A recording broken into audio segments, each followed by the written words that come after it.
और चलिए अब बात कर लेते हैं शीत सत्र में होने वाले जबरदस्त हंगामे की। शीत सत्र जंग जबरदस्त। कल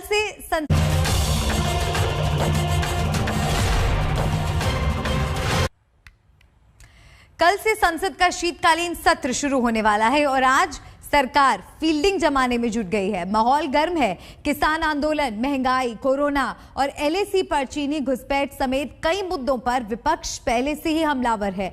अब उसकी रणनीति सरकार को सदन में घेरने की होगी। तो वहीं सरकार की कोशिश रहेगी कि विरोध के शोर को जितना हो सके कम से कम कर लिया जाए। इसीलिए आज बैठकों पर बैठकें तय हैं, लेकिन इन बैठकों से क्या हासिल होगा ये विपक्ष पर निर्भर करता है।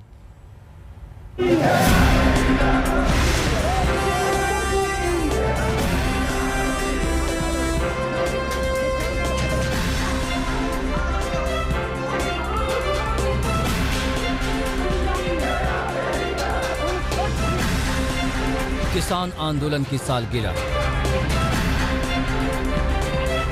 और साल भर के घमासान के बाद कृषि कानूनों की वापसी का ऐलान।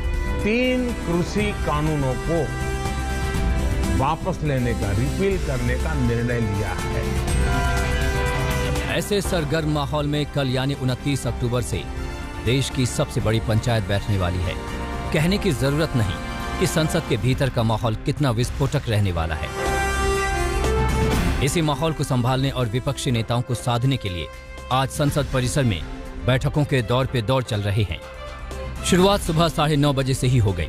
संसदीय कार्य मंत्री प्रहलाद जोशी ने सभी पार्टियों के फ्लोर लीडर्स के साथ आज की पहली बैठक की। इसके बाद बारी सरकार की सर्वदलीय बैठक की है, जो ठीक 11:30 बजे शुरू हो गई।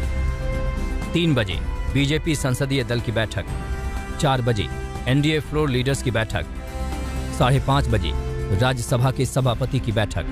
शीतकालीन सत्र की शुरुआत हो रही है कृषि कानून को वापस लेने से, लेकिन इसके बावजूद घमासान के सारे आसार नजर आ रहे हैं। इस सत्र में खासतौर पे स्ट्रैटेजी बनाई जा रही है कि किस तरह से पार्लियामेंट को चलाया जाएगा।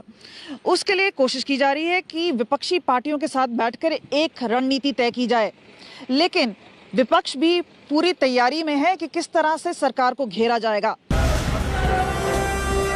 हालांकि इन तमाम बैठकों के बावजूद भी सरकार संसद के अंदर के हालात काबू में कर पाएगी, इसके आसार नहीं के बराबर हैं।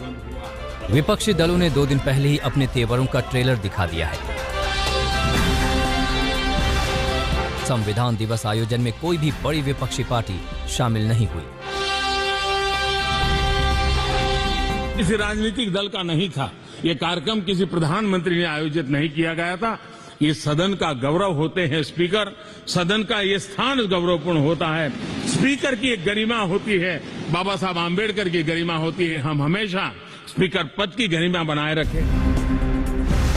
संसद में सबसे ज्यादा घमासान जिस मुद्दे पर छेड़ना तय है वो है कृषि कानून और किसानों के साल भर के आंदोलन के बाद इनकी वापसी का फैसला, जो प्रधानमंत्री ने 19 नवंबर को किया था, इस वादे के साथ कि आने वाले संसद सत्र में इसकी कार्यवाही प्रक्रिया पूरी की जाएगी। इस महीने के अंत में शुरू होने जा रहे संसद सत्र में, इसी महीने में हम 3 कृषि कानूनों को रिपील करने की संवैधानिक प्रक्रिया को पूरा कर देंगे।